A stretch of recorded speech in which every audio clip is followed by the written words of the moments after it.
Good morning students, मैं कनुप्रिया स्वागत करती हूँ आपका अपने यूट्यूब चैनल न्यू फिजिक्स पर।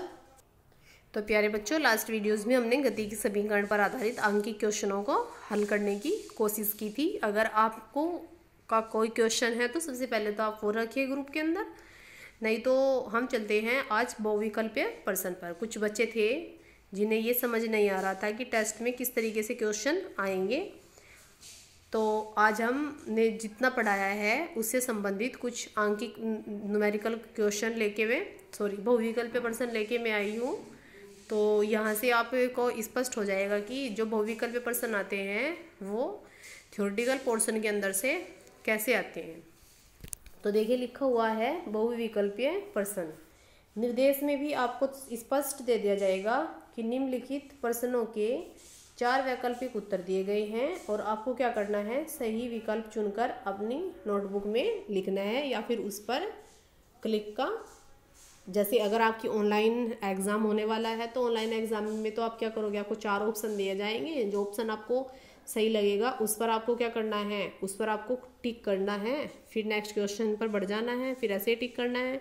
तो लास्ट में जाने के बाद आप उसको सबमिट कर दोगे और सबमिट करने के तुरंत बाद ही आपको ऊपर पता चल जाएगा कि आपके क्वेश्चन कितने रॉन्ग हुए हैं और कितने राइट हुए हैं। तो हम चलते हैं क्वेश्चन नंबर 1। देखिए, लिखा हुआ है निम्नलिखित में से अदिश राशि होगी। आपके पास बारी बारी से 4 राशियाँ मिलेंगी। आपको ये पहचानना है कि कौन सी ऐसी राशि है जिसमें दिशा का कोई जिक्र नहीं होगा। तो देखिए, हमारे पास फर्स्ट ऑप्शन में लिखा हुआ है संवेग, दूसरे में लिखा हुआ है त्वरण, फिर लिखी हुई है चाल और फिर लिखी हुई है वेग। तो आपने अगर चाल को पढ़ा, बाकी तो ऑप्शन अपने आप से ही कट जाएंगे। अगर आपने चाल और वेग को पढ़ा है अपने टॉपिक के अंदर, भाई चाल बराबर क्या होता था, दूरी बटे समय। तो आपके पास ये एक अदिश राशि है, तो सिंपल सी बात है, चाल भी कैसी राशि हो जाएगी, अदिश राशि हो जाएगी। क्योंकि वेग जो है वो सदिश राशि है। अगर मैं वेग का जिक्र करूं तो वेग बराबर क्या होता है, विस्थापन बटे समय अंतराल। भाई विस्थापन कैसी राशि है आपके पास, सदिश, तो ये तो क्या होगा, अपने आप से ही कट जाएगा। त्वरण में भी ऐसे ही होता है। त्वरण बराबर क्या होता है, वेग परिवर्तन बटे समय अंतराल। चूंकि वहां भी वेग का जिक्र होता है तो ये भी अपने आप से कट जाएगा। और संवेग बराबर क्या होता है, द्रव्यमान गुना वेग, वहां भी वेग आता है तो ये भी अपने आप से कट जाएगा। तो इसका मतलब है आपका जो राइट ऑप्शन होगा वो क्या होगा, वो होगा चाल। अब चलते हैं नेक्स्ट क्वेश्चन पर। निम्नलिखित में से सदिश, जैसे आपने अदिश को देखा है वैसे ही आपको क्या देखनी है, सदिश। भाई दूरी है, सिंपल बात है, दूरी आपकी कैसी होगी, अदिश। चूंकि अभी चाल बराबर दूरी बटे समय, दूरी के कारण ही अदिश राशि बनी है। द्रव्यमान भी कैसा होता है, अदिश, और समय भी कैसा होता है, अदिश। इनमें हमें, अगर मैं समय पूछूं आपसे कितना, तो आप समय बताओगे 5 मिनट, इसमें कोई समय का जिक्र नहीं है। द्रव्यमान अगर मैं पूछूं इस वस्तु का कितना द्रव्यमान है, तो आप बोल दोगे 2 किलो। तो इसमें हमें किसी भी डायरेक्शन की कोई ज़रूरत नहीं होती। तो वेग हमारी जो राशि होगी, चूंकि वेग बराबर क्या होता है, विस्थापन, और विस्थापन जो आपके पास होता है वो होता है प्रारंभिक स्थिति, अंतिम स्थिति और प्रारंभिक स्थिति के बीच की जो दूरी होती है। अब आपको जानना पड़ेगा कि प्रारंभिक स्थिति कहाँ थी और फिर अंतिम स्थिति जो है वो कहाँ, कौन सी डायरेक्शन में बन रही है। तो इस तरीके से दूसरे में जो ऑप्शन हो जाएगा वो हो जाएगा वेग। अब हम चलते हैं क्वेश्चन नंबर 3। लिखा हुआ है एक कण r त्रिज्या के वृत्तीय पथ पर गति कर रहा है। ये कोई मैंने वृत्त बना लिया है यहाँ पर, वृत्त। तो इसमें मैंने यहाँ ये व्यास बना दिया है, इसकी जो रेडियस है वो कितनी बताई है, r, तो इधर भी r ही होगी। तो ये बोला कि आधा चक्कर लगा लेता है। आधा चक्कर का मतलब है अगर वो यहाँ A पॉइंट से चलना शुरू करता है तो वो ऐसे घूमकर यहाँ आ जाता है B पॉइंट पर। तो आपको ये बताना है कि उसका विस्थापन कितना होगा। भाई ये जो जा रहा है ये तो उसकी क्या है, दूरी। उस टाइम भी मैंने आपको समझाया था, जो मैंने ये डार्क कर दिया है ये क्या है, इस वस्तु का या कण का दूरी। लेकिन विस्थापन जो होता है ये अंतिम बिंदु और ये प्रारंभिक बिंदु के बीच की दूरी। तो देखिए, आप स्ट्रेट लाइन से दूरी निकाल रहे हो, ये r है, ये भी r है। तो r में जब r को जोड़ दोगे तो कितना आएगा, 2r। अब आप बस ये देख लीजिए आपके ऑप्शन में 2r कौन सा है और उस पर ही क्या कर दीजिए, टिक कर दीजिए। नेक्स्ट चलते हैं क्वेश्चन नंबर 4 पर। हमारा क्वेश्चन नंबर 4 है, वेग अथवा चाल का मात्रक है। वेग अथवा चाल का मात्रक, तो ये भी मैंने आपको कराया हुआ है। देखिए वेग बराबर क्या होता है, वेग बराबर होता है विस्थापन बटे समय अंतराल। तो विस्थापन का जो मात्रक होता है वो क्या होता है, मीटर। समय अंतराल का क्या होता है, सेकंड। ऐसे ही चाल बराबर दूरी बटे समय। तो जो दूरी का मात्रक होता है वो क्या होता है, मीटर, और समय का मात्रक होता है बटे में वो क्या होता है, सेकंड। तो अब आपको क्या करना है, अपने ऑप्शन को देखना है कि क्या आपके ऑप्शन में कहीं बटे में सिर्फ सेकंड है। अब या तो आपको ऑप्शन ऐसा मिलेगा नहीं, अगर आपको ऑप्शन ऐसा मिलता है तो सेकंड को ऊपर ले जाइएगा, तो फिर ऑप्शन कुछ ऐसा बन जाएगा, मीटर सेकंड की घात कैसी बनेगी, -1। तो इस तरीके से आपके पास या तो ऑप्शन हो सकता है मीटर बटे सेकंड, साइड में लिख दे रहे हैं ताकि आपको दिखता भी रहे। ये लिखा हुआ है मीटर अपॉन सेकंड, अभी आपने निकाला है। या तो ऐसा हो सकता है, देखिए ये तो ऐसा नज़र नहीं आ रहा बिल्कुल भी, यहाँ भी बटे में 2 है, यहाँ ये चीज़ ऊपर ही है। ये थोड़ा करके देख लेते हैं। हमने क्या बोला, सेकंड को ऊपर ले जाइए तो मीटर, जैसे ही सेकंड को ऊपर लेके जाऊंगी तो सेकंड की घात कैसे आ जाएगी, -1। तो इसका मतलब है हमें ऑप्शन यहाँ से ये मिल जाता है। नेक्स्ट चलते हैं, MKS पद्धति में त्वरण का मात्रक है। ऐसे ही आपको त्वरण का भी क्या करना है, पहले सूत्र लिखना है। त्वरण बराबर होता है वेग परिवर्तन बटे समय अंतराल। वेग परिवर्तन बटे समय अंतराल।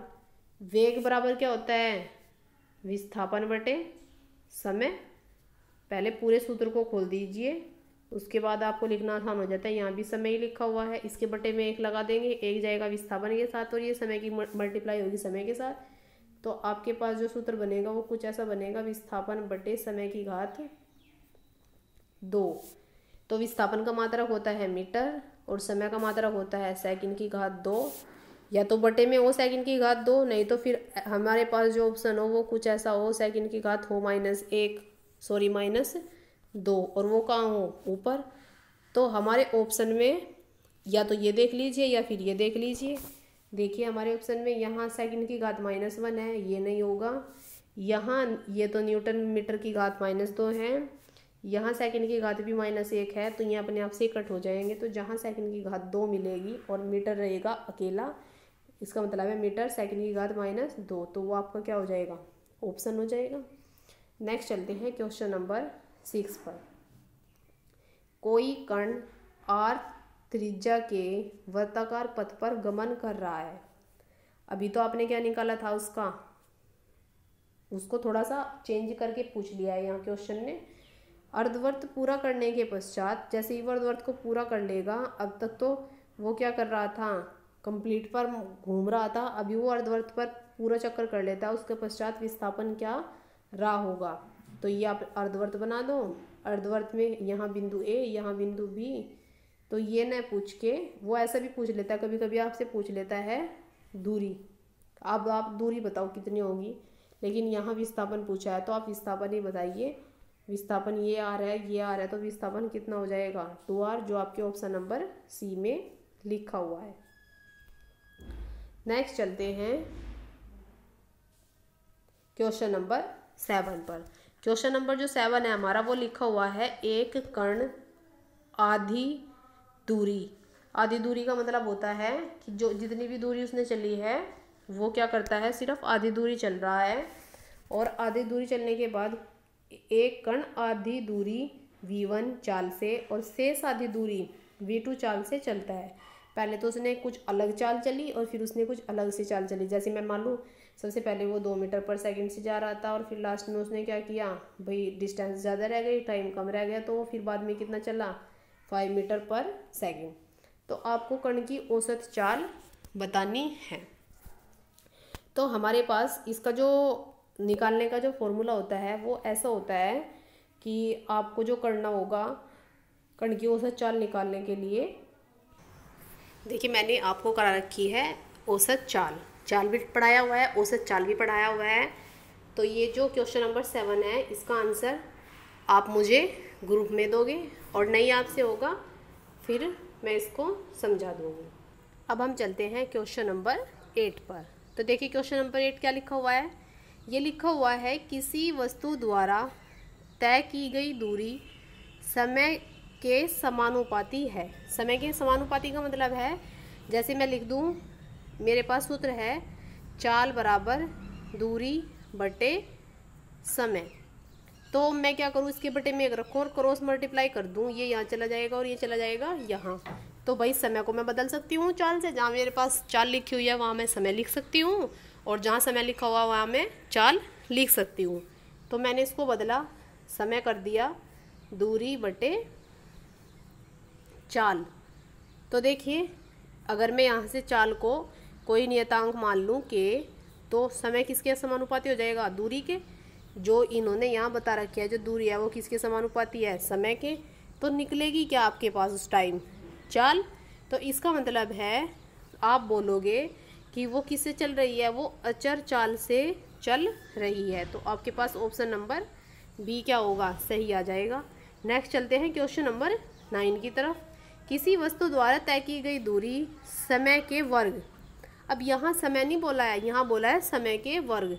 तो आपको थोड़ा सा अपना माइंड लगाना पड़ेगा कि समय का वर्ग कहाँ आया था। जिस टाइम मैं आपसे त्वरण निकलवा रही थी तो त्वरण निकालते टाइम आया था वेग परिवर्तन बटे समय अंतराल।